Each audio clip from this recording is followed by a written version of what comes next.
Students चलिए हम लोग क्वेश्चन नंबर 12 को सॉल्व करते हैं। देखिए क्वेश्चन नंबर 12 में क्या कहा जा रहा है। क्वेश्चन नंबर 12 में कहा जा रहा है दो समांतर श्रेणियों का सारबंतर समान है।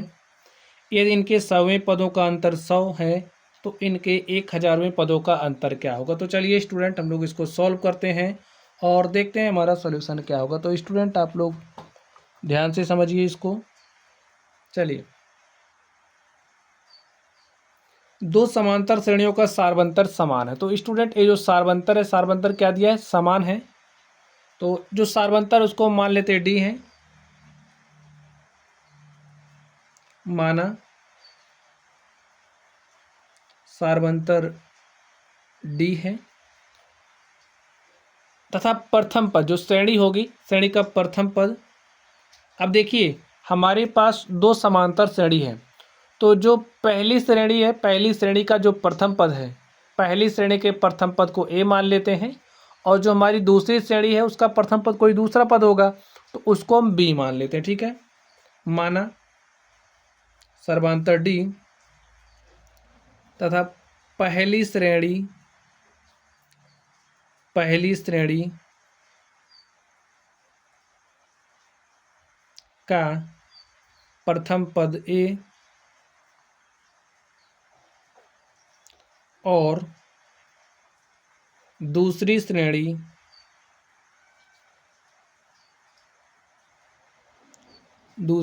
का प्रथम पद बी है। ठीक स्टूडेंट, चलिए अब देखिए प्रश्नानुसार क्या बात कही जा रही है।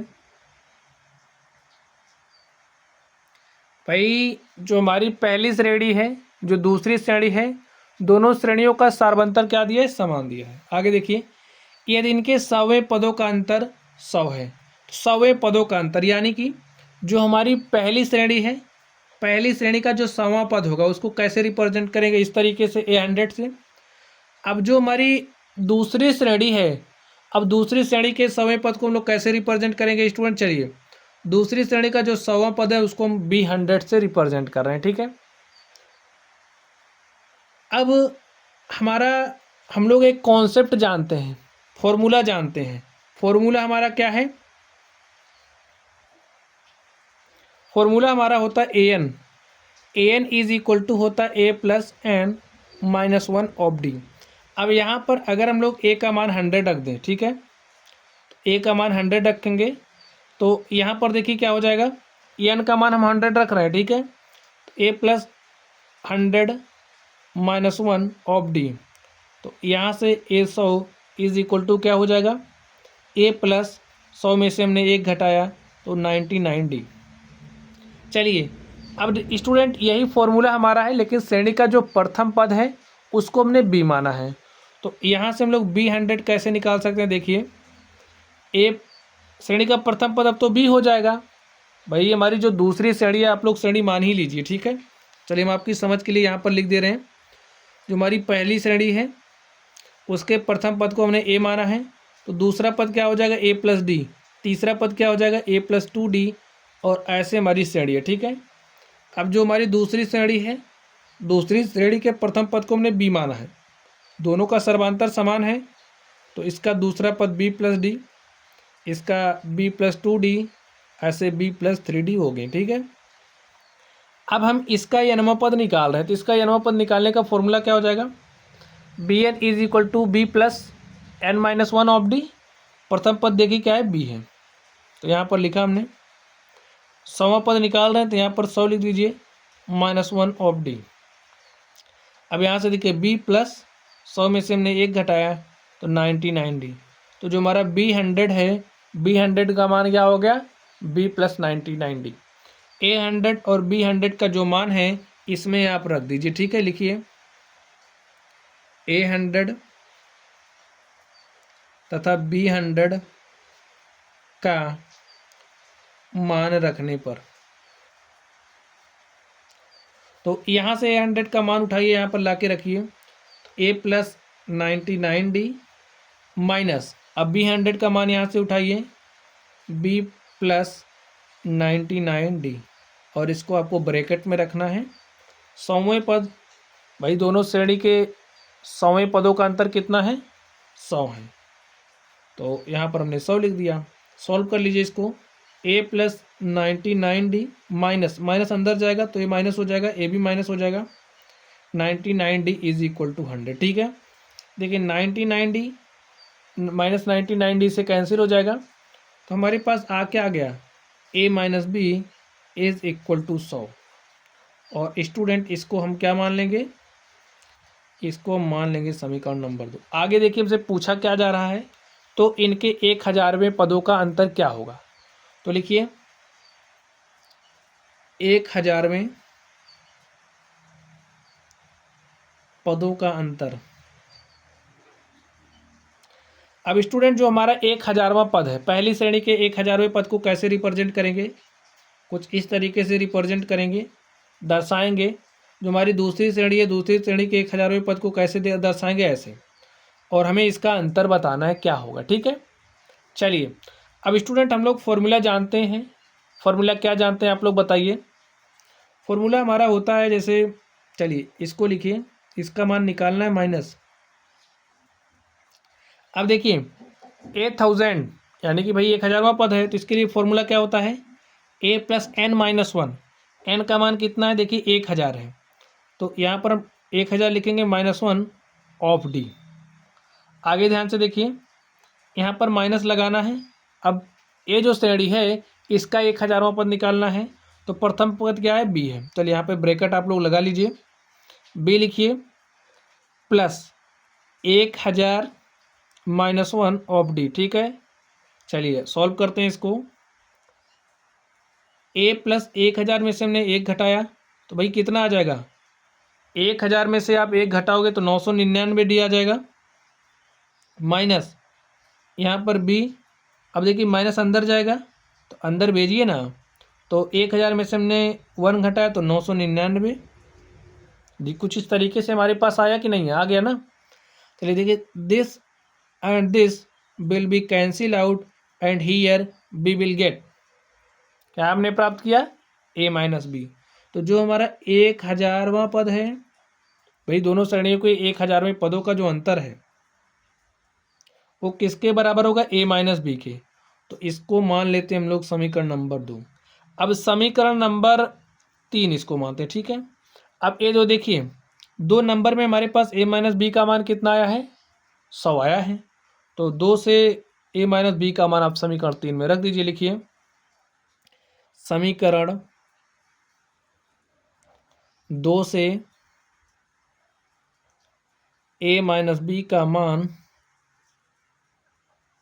समीकरण 3 में रखने पर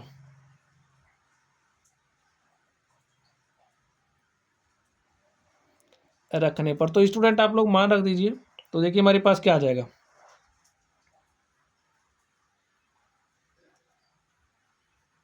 is equal to a minus B का मान क्या रखना है, 100। तो स्टूडेंट यहाँ से आपको क्या पता चला, जो हमारी दोनों श्रेणी थी इनके 1000वें पद का अंतर कितना होगा, 100 होगा। तो यही हमारा आंसर हो गया। ठीक है, इस तरीके से आप देख सकते हैं कितनी सरलता के साथ ये जो हमारा क्वेश्चन था हमने इसको सॉल्व कर लिया है। चलिए अब हम लोग अगले नंबर पर चलते हैं और देखते हैं इसका सॉल्यूशन क्या होगा। चलिए स्टूडेंट, अब आप लोग इस 13 नंबर को ध्यान से देखिए, इसमें क्या बात कही जा रही है।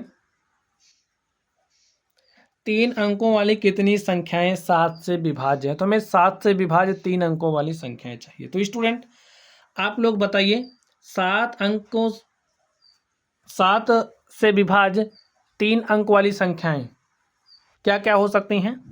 अगर हम लोग पहली संख्या की बात करें, देखिए आप लोग सबसे पहले 100 3 अंक वाली हमारी संख्या है, तो देखिए क्या 100 7 से विभाज्य है, तो आप पाओगे 100 हमारा 7 से विभाज्य नहीं है। ठीक है, इसी तरीके से आप लोग 101 102 103 104 को भी चेक करोगे तो ये 7 से विभाज्य नहीं है। तो हमारी जो पहली संख्या है वो क्या है, 105 है, जो कि 7 से विभाज्य। इसके लिए थोड़ा सा आपको सोचना पड़ सकता है, तो आप लोग सोच लीजिएगा।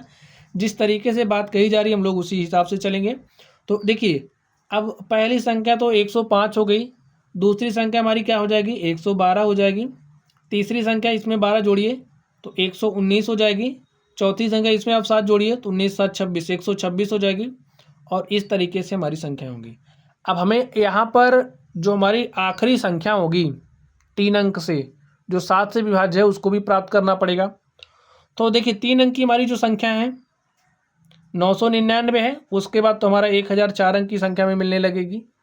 तो यहाँ पर 999 देखिए क्या 7 से विभाज्य है, तो इसको आप चेक कर लीजिए क्या 999 7 से विभाज्य। काटिए 7 एक के 7, यहाँ पर 7 लिखिए, 2 9 29, 7 चौक 28, 1 29, यहाँ पर 19 हो गया, 7 दूनी 14, 5 19, 5 शेषफल बच रहा है। ठीक है, ये आपको क्या बता रहा है, अगर यहाँ पर 5 शेष नहीं होता, यानी कि 5 शेष नहीं होता तो शेषफल में 0 मिलता, तो संख्या 7 से विभाज्य होती। तो यहाँ पर ये जो हमारे पास 999 है, इस 999 में से जब हम 5 घटा देंगे तो हमें जो संख्या मिलेगी वो 7 से विभाज्य होगी। ठीक है, 9 में से हमने 5 घटाया, 4 आ गया, यहाँ पर 9, यहाँ पर 9, तो जो हमारी 994 है वो 3 अंक की वह संख्या है जो 7 से विभाज्य है। ठीक है, सबसे आखिरी संख्या है। ऐसा भी आप कह सकते हो 7 से विभाज्य 3 अंक की सबसे बड़ी संख्या 994 है। तो यहाँ पर आप 994 लिख दीजिए, और आप देख सकते हैं यहाँ पर हमारी एक श्रेणी बन गई है। और कैसी श्रेणी बनी देखिए, 105 7 112 7 119 7 126 समांतर श्रेणी बनी ना, क्योंकि सबका जो सर्वांतर है वो सर्वांतर समान आ रहा है। तो लिख दीजिए ये जो हमारी श्रेणी है इसका सर्वांतर डी हमारा क्या है, 7 है। श्रेणी का प्रथम पद क्या है, 105 है। श्रेणी का अंतिम पद क्या है, 994 है। चलिए अब इस श्रेणी में कितने पद हैं भाई, 7 से विभाज्य कितनी संख्याएं हैं 3 अंकों की, में वो बतानी है। तो n का मान निकालना है। ठीक है, यहाँ से हमें पता चल रहा है n का मान निकालना है। तो चलिए हम लोग निकालते हैं। अब हम लोग फॉर्मूला जानते हैं, जब हमारा श्रेणी का जो nवां पद है, देखिए जब अंतिम पद बन जा रहा हो, तो यहाँ पर हमारा 994 क्या बन जा रहा है, अंतिम पद बन जा रहा। तो हम लोग ए वाला फॉर्मूला यूज करेंगे, L is equal to A plus N minus 1 of D. L का मान कितना है, 994 है, तो यहाँ पर हम लोग 994 रख देंगे, इज इक्वल टू ए का मान कितना है, 105 है, प्लस एन निकालना है -1, डी का मान देखिए कितना है, 7 है। बस सॉल्व कर लीजिए, इस 105 को आप इधर भेजिए, 994 माइनस 105, और यहाँ पर देखिए n-1 ऑफ 7। देखिए 14 में से हमने 5 घटा है तो 9 आ गया, यहाँ पर 8 बचा है, 8 लिख दीजिए, और यहाँ पर कितना बचा, 9। चेक कर लीजिए, 14 में से हमने 5 घटाया, 9 आ गया, और यहाँ पर 8 में से 0 घटाया, 8, यहाँ पर 8 में से हमने 0 घटाया 8, और 9 में से हमने 1 घटाया, तो हमारे पास क्या आ गया, 8 आ गया। चलिए n-1 ऑफ 7, इस 7 को इधर भेजिए, तो 889/7 इज इक्वल टू n-1। 7 से काटिए, देखिए क्या आएगा, 7 एक के 7, 1 8 हो गया 18। ठीक है, तो 7 दूनी 14, 4 18, ये हो गया 49, 7 7 49। n-1 इज इक्वल टू 127, इससे आप काट दीजिए। ठीक है, और n बराबर क्या आ गया, 127 प्लस में 1 इज इक्वल टू 128। तो अब आप लोग बताइए 3 अंकों वाली कितनी संख्याएं 7 से विभाज्य हैं। तो हमारा जो आंसर हो गया 128। 128 संख्याएं हैं जो 3 अंकों वाली हैं और 7 से विभाज्य है। लिखिए अतः 3 अंकों वाली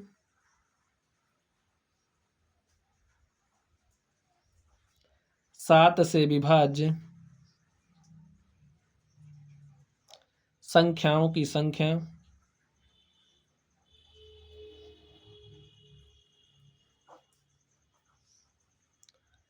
संख्याओं की संख्या 128 है। और स्टूडेंट्स इस तरीके से ये जो हमारा क्वेश्चन था हमने इसको सॉल्व कर लिया है। चलिए अब हम लोग अगले नंबर पर चलते हैं और उसको हल करते हैं। तो चलिए स्टूडेंट आप लोग क्वेश्चन नंबर 14 को पढ़िए। देखिए इसमें क्या कहा जा रहा है, 10 और 250 के बीच 4 के कितने गुणज हैं। ठीक है, 4 के कितने गुणज हैं, तो हमें 4 के गुणजों की संख्या बतानी है।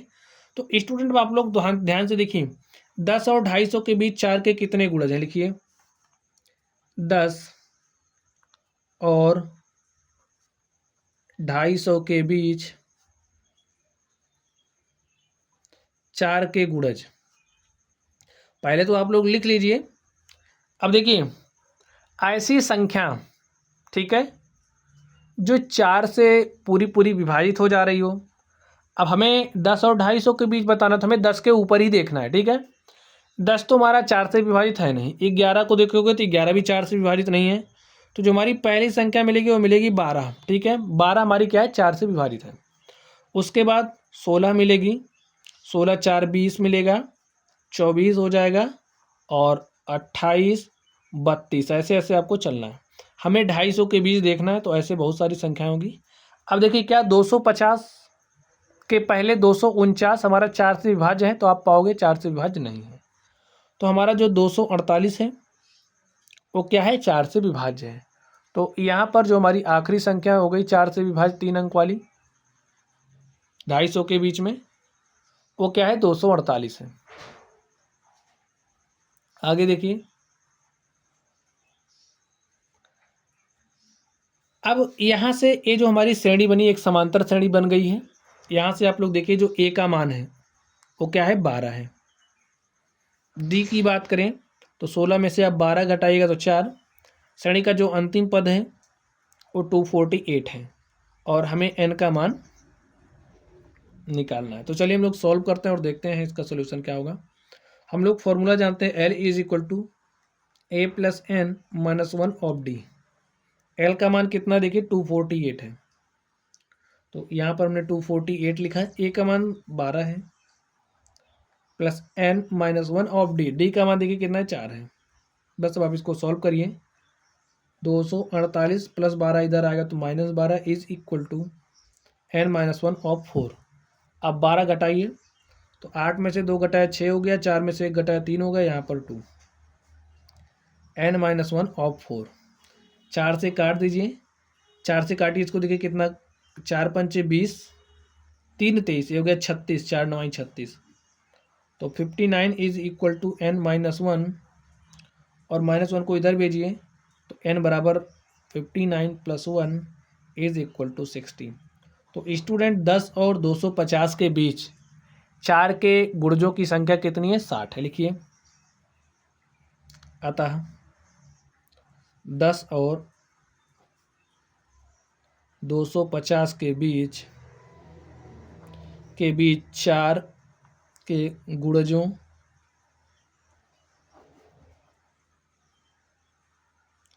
की संख्या 60 है। और इस तरीके से जो हमारा क्वेश्चन नंबर 14 था, हमने इसको हल कर लिया है। चलिए अब हम लोग अगले नंबर पर चलते हैं और उसको हल करते हैं। तो स्टूडेंट आप लोग क्वेश्चन नंबर 15 को पढ़िए। देखिए इसमें क्या कहा जा रहा है। एन के किस मान के लिए दोनों समांतर श्रेणी, एक समांतर श्रेणी हमें यहाँ पर दी गई है और दूसरी यहाँ पर दी गई है कि 99 पदों के मान बराबर होंगे। तो चलिए अब ये जो श्रेणी दी गई है, चलिए इसको हम कुछ इस तरीके से लिख लेते हैं। इसको हम S1 ले रहे हैं, ठीक है। इसका प्रथम पद है 63, 65, 67, और ऐसे ऐसे में श्रेणी दी गई है। और ये जो श्रेणी है इसको हमने क्या लिया, S2 लिया, ठीक है। प्रथम पद क्या है, 3 है, 10, 17।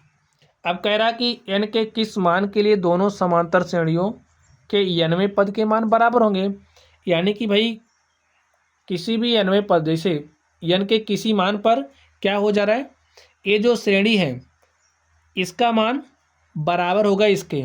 तो हम मान ले रहे हैं कि जो 99वां पद है, ठीक है, 99वां पद, अब 99 पद बराबर होने की बात कही जा रही है। भाई n पर जो nवां पद है यानी कि an आएगा, तो an जो इसका आएगा वो इसका भी आ रहा है, ठीक है। और किस n के लिए आ रहा है मैं वो बताना है, तो इसको हमने मान लिया है an, ठीक है। a बराबर होगा इसके। तो हम लोग फॉर्मूला जानते हैं। फॉर्मूला क्या होता है, देखिए फॉर्मूला हमारा nवां पद निकालने का होता है an is equal to a plus n minus 1 of D. अब इसका an बराबर हो रहा है इसके an के, तो हमारा कॉन्सेप्ट का क्या यूज होगा, इस श्रेणी का 99वां पद बराबर हो रहा है इस श्रेणी के 99वें पद के किसी भी n के मान के लिए, ठीक है। और हमें o n का मान बताना है। तो चलिए हम लोग कॉन्सेप्ट क्या अप्लाई करेंगे, जो हमारा ए एन होगा, किसका ए एन, प्रथम श्रेणी का। यहाँ पर लिख लीजिए जो S1 का ए एन है वो बराबर होगा S2 के ए एन की। तो S1 का ए एन निकालिए, देखिए क्या हो जाएगा। फॉर्मूला होता है ए एन निकालने का A plus N minus one of D. A हमारा S1 का ए एन है और S2 का ए एन निकालने का फॉर्मूला क्या हो जाएगा, देखिए फॉर्मूला तो वही होगा। अभी आपको काटना नहीं है इसको, देखिए हम फॉर्मूला लिख रहे हैं, ए हमारा S1 के लिए, हमारा S2 के लिए। तो यहाँ पर ए का मान रखी क्या है 63 plus N minus one of D. तो इसका श्रेणी जो हमारी S1 का डी देखिए क्या हो जाएगा, 65 में से आप 63 घटाओगे 2 आएगा। अब S2 के लिए देखिए ए का मान कितना है 3 है, N minus one of D, और डी देखिए क्या है 10 में से आप 3 घटाओगे तो 7 आ गया। बस आपका क्वेश्चन हो चुका है सॉल्व। इसको थोड़ा सा हल कर लीजिए, देखिए हो जाएगा 63, 2 को हमने मल्टीप्लाई किया, 2n minus 2 is equal to, इसको मल्टीप्लाई करिए 7n माइनस 7, हल करिए, देखिए +3 माइनस 7 तो -4 प्लस 7n। यहाँ पर देखिए 63 माइनस 2 प्लस 2n, 63 में से हमने 2 घटाया तो हमारे पास 61 आ गया, प्लस 2n, इस -4 को हम इधर लेकर के आए +4, इस 7n को हम इधर लेकर के आए तो हमारे पास क्या हो गया, चलिए 7n को वहीं रहने देते हैं। 61 में से हमने 4 घटाया तो आप बताइए क्या आ जाएगा, 57 आएगा कि नहीं आएगा, आ जाएगा। -4 इधर आएगा तो +4 होगा स्टूडेंट, ठीक है। और हमारे पास 61 4 हो जाएगा 65, इस 2n को इधर भेजिए, 7n माइनस 2n, और 7n में से हमने 2n घटाया तो हमारे पास कितना n आ गया, 5n, 5 के 5 13 में 65, n इज इक्वल टू 13। देखिए हमने n का मान निकाल लिया है, n बराबर 13 पर अगर हम लोग n का मान 13 ले लें तो इसका जो 13वां पद होगा इसके 13वें पद के बराबर होगा। लिखिए n बराबर 13 पर श्रेणी का जो n वां पद होगा, भाई n बराबर 13 ले रहे तो n बराबर 13 यानी कि 13वां पद, इसका 13वां पद बराबर हो जाएगा इसके 13वें पद के। लिखिए n बराबर 13 पर श्रेणी का जो n वां पद होगा, श्रेणी के n वें पद के मान बराबर होंगे।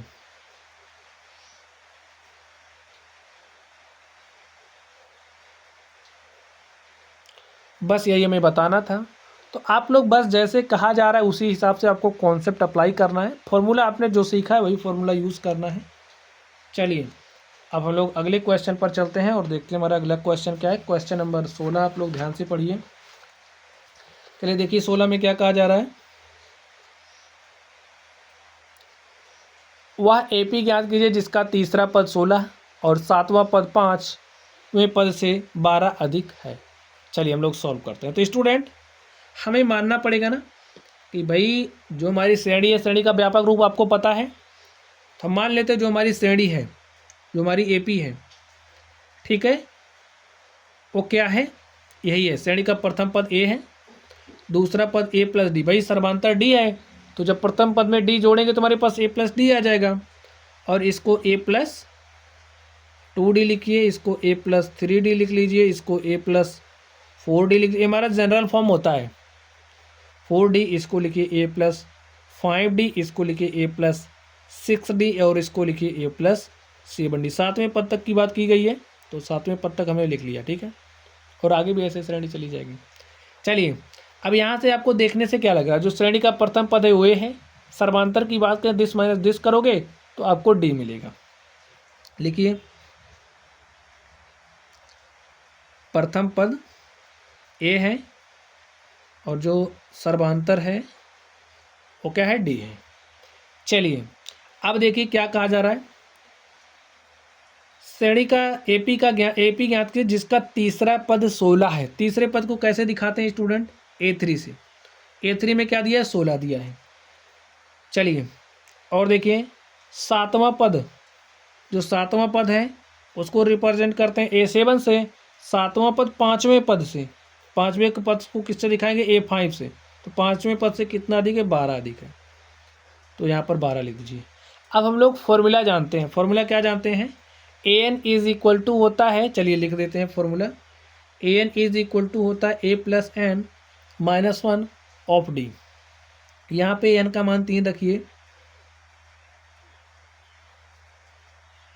एन का मान हमने 3 रखा तो यहाँ पर क्या हो जाएगा, a three is equal to A plus n का मान हमने 3 रखा तो 3 माइनस वन ऑफ डी, और यहाँ से ए प्लस 3 में से हमने 1 घटाया तो 2d, और ए थ्री का मान देखिए क्या है 16 है, तो a plus 2d is equal to 16। ठीक है, इसको हम समीकरण 1 मान लेते हैं।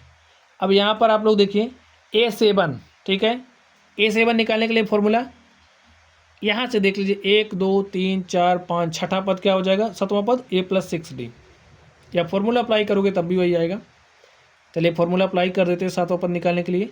a प्लस एन, एन का मान क्या है 7 माइनस वन ऑफ डी। ठीक है, यहाँ पर देखिए इसके लिए a प्लस एन का मान कितना है 5 है, 5 minus one of D plus 12। यहाँ पर हो जाएगा a प्लस 5 में से हमने 1 घटाया 4d plus 12 a plus 6d, यही आया। अब आप लोग कुछ देख पा रहे हैं, श्रेणी तो वही है, तो प्रथम पद यहाँ पर भी है यहाँ पर भी है, तो ये हो जाएगा कैंसिल आउट। यहाँ पर 6d है, यहाँ पर 4d है, 4d को इधर लेकर के आइए, 6d minus 4d is equal to 12। 6d में से 2d घटाओगे, 4d घटाओगे तो हमारे पास 2d आएगा, 2d इज इक्वल टू 12, 2 1 के 2, 2 छंग 12, और इस तरीके से जो d है, d का मान क्या आ गया 6 आ गया। अब ये जो d का मान है इसे आप समीकरण 1 में रख दीजिए, लिखिए d बराबर 6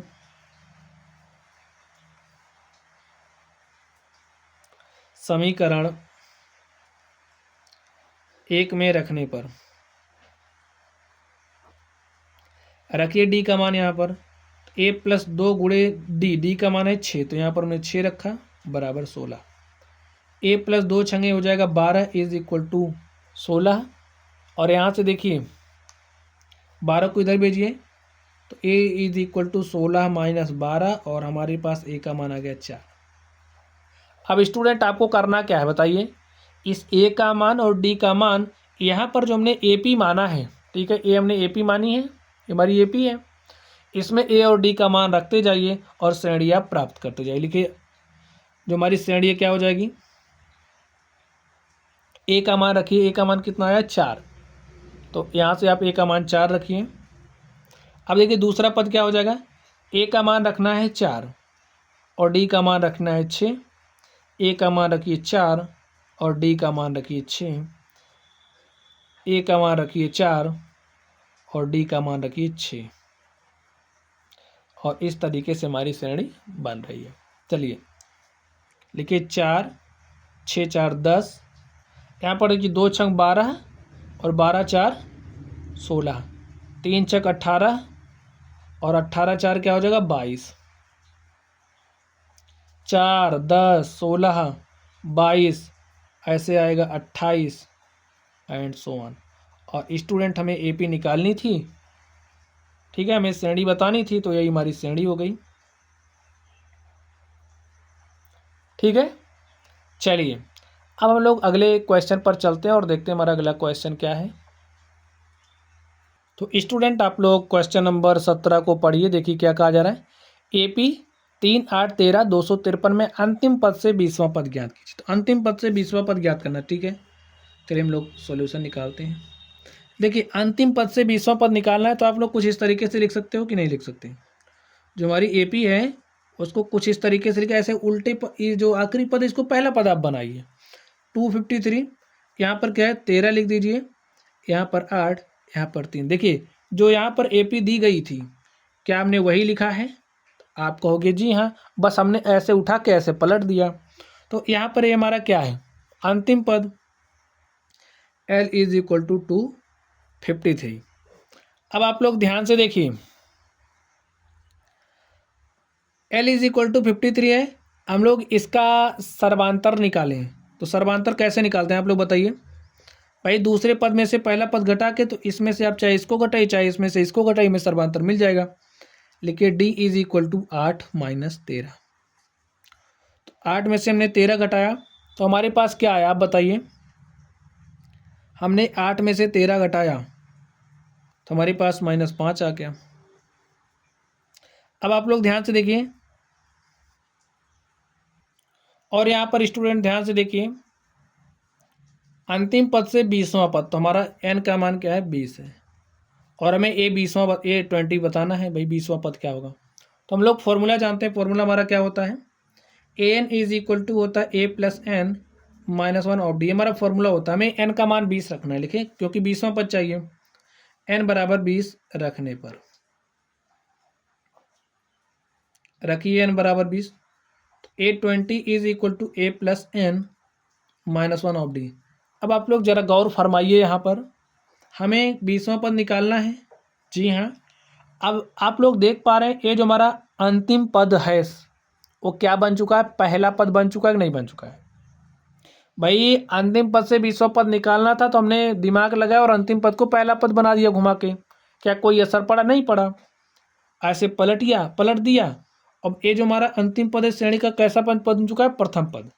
तो प्रथम पद चलिए यहाँ पर लिख देते हैं, जो हमारा अंतिम पद L बराबर है 253 के बराबर है प्रथम पद के।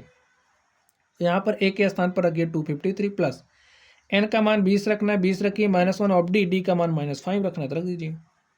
लिखिए 253 प्लस 20 में से हमने 1 घटाया तो कितना आ जाएगा 19, 19 को 5 से मल्टीप्लाई करिए, 19 25 कितना होता है 95। 253 प्लस माइनस का मल्टीप्लिकेशन -19 बचे 95। अब 3 में से 5 घटेगा। अब आप कहोगे नहीं घटेगा तो हम कहेंगे घटेगा। कहोगे कैसे, तो हम कहेंगे यहाँ से एक उधार ले लीजिए, हो जाएगा 13, 13 में से 5 घटाया 8 आ गया। तो यहाँ पर कितना बचा 4। तो बनाएंगे 14 में से 9 घटाएंगे, 14 में से 9 घटाएंगे 5, यहाँ पर बचा 1। तो हमारा जो अंतिम से 20वां पद है वो क्या आ चुका है 158। ठीक है स्टूडेंट, लिखिए अतः एपी का दिए गए एपी का, ठीक है, दिए गए एपी का अंतिम से 20वां पद 158 है। तो माय डियर स्टूडेंट, आप लोग इस तरीके से क्वेश्चन नंबर 17 को भी हल कर सकते हैं। चलिए अब हम लोग अगले नंबर पर चलते हैं और देखते हैं अगले नंबर का सॉल्यूशन क्या होगा। तो स्टूडेंट ये रहा आप लोगों के सामने क्वेश्चन नंबर 18 और इसको आप ध्यान से पढ़िए। इसमें कहा जा रहा है किसी एपी के चौथे और 8वें पदों का योग 24 है। कौन कौन से? चौथे और 8वें पदों का योग तथा छठे और 10वें पदों का योग 44 है। इस एपी के प्रथम 3 पद ज्ञात कीजिए। तो चलिए हमें प्रथम 3 पद निकालने हैं। तो जैसा जैसा कह रहा है आप लोग वैसे वैसे करते चले जाइए। तो स्टूडेंट इस एपी के प्रथम 3 पद हमें ज्ञात करने हैं। तो चलिए हम लोग मान लेते हैं, माना एपी का प्रथम 3 पद, ठीक है, प्रथम 3 पद। भाई जनरल फॉर्म आप मानिए तो जनरल फॉर्म में प्रथम पद ए होता है, दूसरे पद की बात करें तो ए प्लस डी होता है। भाई सर्वांतर डी जोड़ देते हो तो हमें दूसरा पद मिल जाता है और तीसरा पद हमारा ए प्लस 2d हो जाएगा। ठीक है, 3 ही पद बताने तो हम 3 ही ले रहे हैं, बाकी क्या और भी आप राइट कर सकते हैं। चलिए अब देखिए शर्त अनुसार आप काम करिए। एपी के चौथे और 8वें पदों का योग। तो एपी का चौथा पद क्या होता है? चौथे पद को A4 से रिप्रेजेंट करते हैं और 8वें पद को हम लोग A8 से दिखाते हैं। चौथे और 8वें पद का योग कितना है? 24 है। ठीक, आगे देखिए क्या कह रहा है, तथा छठवें और 10वें पदों का योग 44 है। छठवें पद को किससे रिप्रेजेंट करेंगे? A6 से, और 10वें पद को A10 से दिखाते हैं। इन दोनों का योग कितना है? 44 है। अब हम लोग फॉर्मूला जानते हैं किसी भी श्रेणी के nवें पद को निकालने का। क्या होता है? n इज इक्वल टू होता है a plus N -1 of D. तो हमें A4 निकालना है। अब बताइए A4 कैसे निकालेंगे? यहाँ पर n बराबर 4 रखेंगे। तो रखिए A4 is equal to a plus 4 n के स्थान पे 4 रखना, ठीक है, 4 -1 of D a plus 3d। इस तरीके से हमारे पास A4 आ गया। चलिए हम लोग A8 निकाल लेते हैं। तो A8 जब आप निकालोगे देखिए तो यहाँ पर हमारे पास क्या आ जाएगा 7d। भाई 8 - 1 करेंगे तो 7 आ जाएगा। A4 और A8 का मान आप यहाँ पर रखिए, ठीक है। चलिए इसको समीकरण 1 मान लेते हैं। लिखिए A4 तथा A8 का मान समीकरण 1 में रखने पर तो रख दीजिए। A4 का मान देखिए क्या रखना है, A+3D, तो यहाँ पर रखिए A+3D प्लस A8 का मान कितना रखना है, A+7D, तो यहाँ पर रखिए A+7D और बराबर किसके, 24 के। चलिए A में A जोड़ेंगे तो 2A प्लस 3 + 7 कितना हो जाएगा, 10D बराबर 24 के। तो यहाँ से आप लोग कुछ देख पा रहे हैं, हमने 2 कॉमन किया, A+5D = 24। अब क्या इधर लेकर के जाओगे, यहीं काट दीजिए, ठीक है। 2 बार में 24, A+5D = हमारे पास कितना आ गया, 12 आ गया। ए हमारे पास आ गया, ठीक है।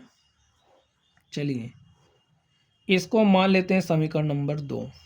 चलिए अब इस पर आ जाते हैं हम लोग।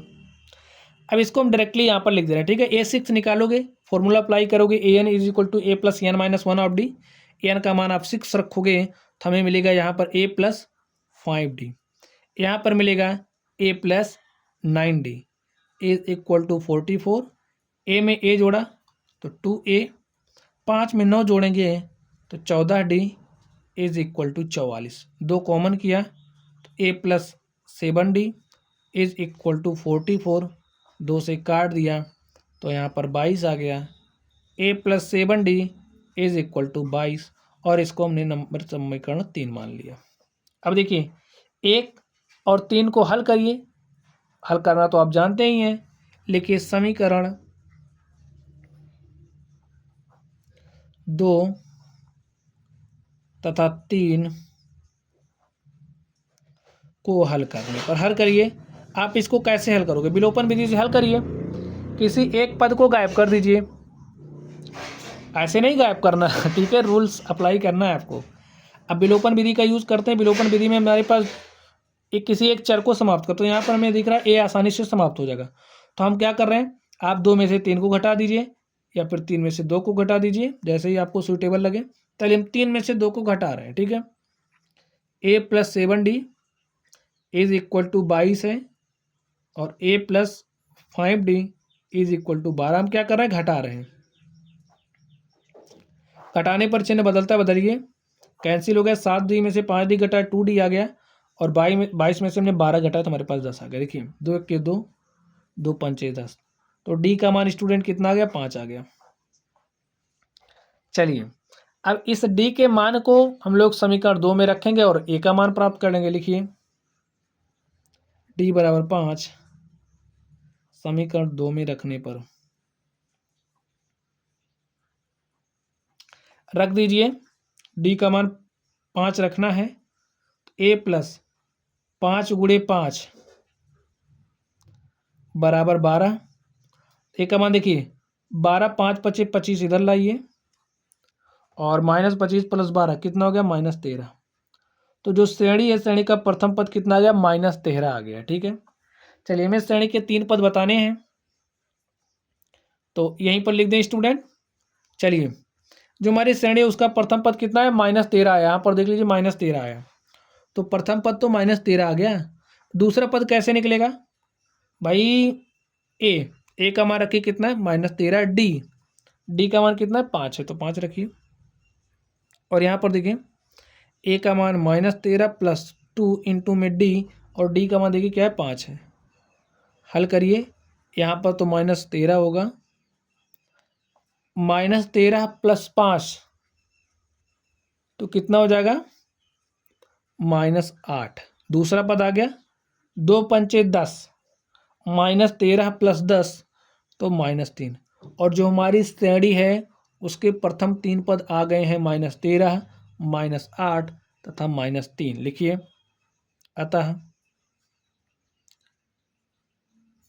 AP के प्रथम 3 पद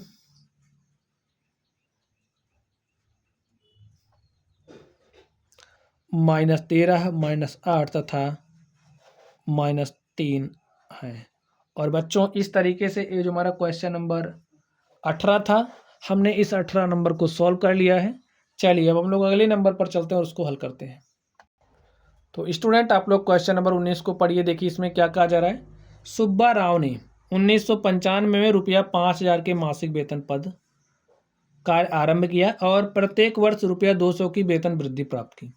किस वर्ष में उसका वेतन रुपया 7,000 हो गया। ठीक है, चलिए अब समझिए सुब्बा राव जी ने क्या करी। 1995 में इन्होंने कोई काम स्टार्ट किया और उस समय इनका वेतन कितना था, 5,000 था।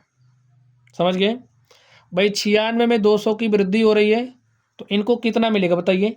5,200 मिल रहा है भाई, 200 रुपया बढ़ जा रहा है। इसी तरीके से 97 में बढ़ रहा 200, तो 5,400 प्राप्त किया। तो ऐसे ऐसे क्या हो जा रहा है, इनका सैलरी बढ़ रहा है और कभी मतलब किसी वर्ष इनका जो पैसा है, इनकी जो सैलरी है वो 7,000 हो गई।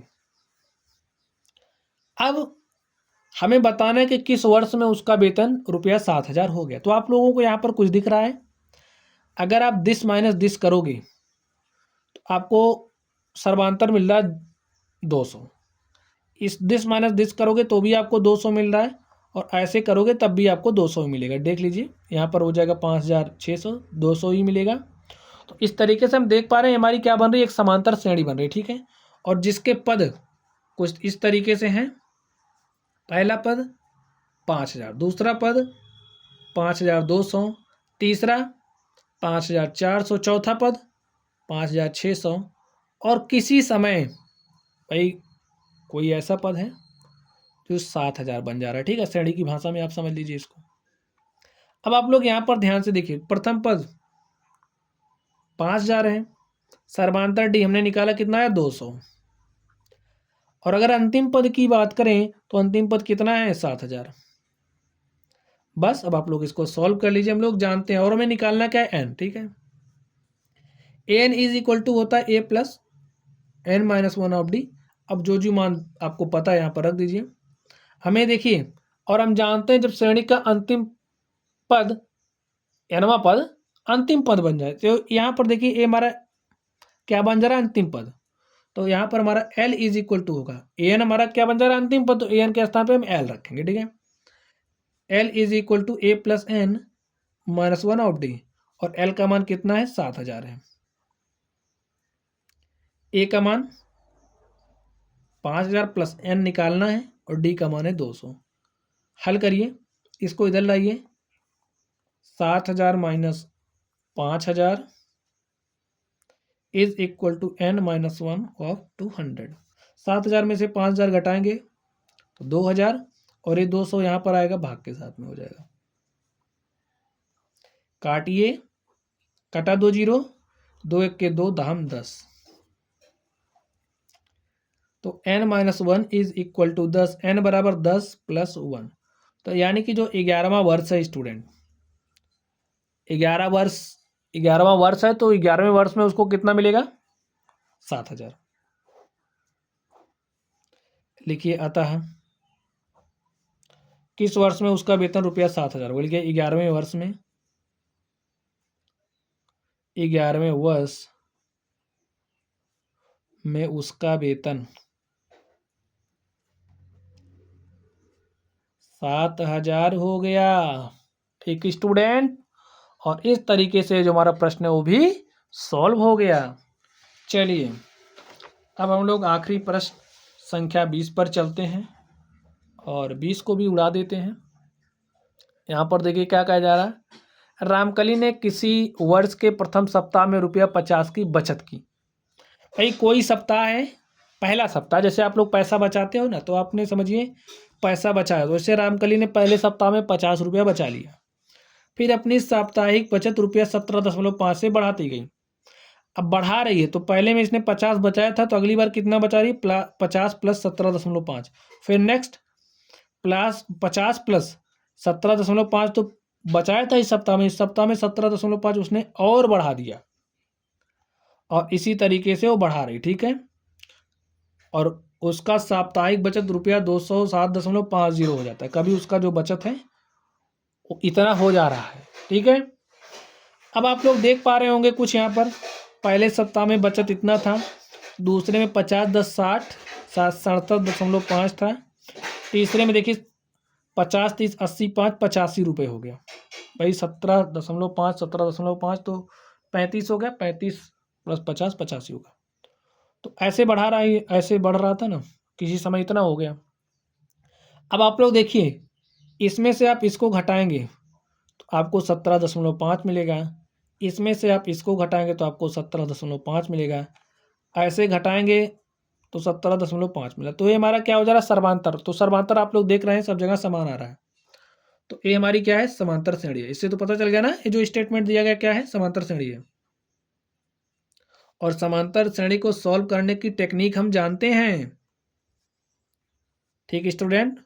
तो पहला पद 50 हो गया, दूसरा पद 67.5, तीसरा पद हमारा 85 हो गया, और जो आखिरी पद है वो कितना है, 207.50।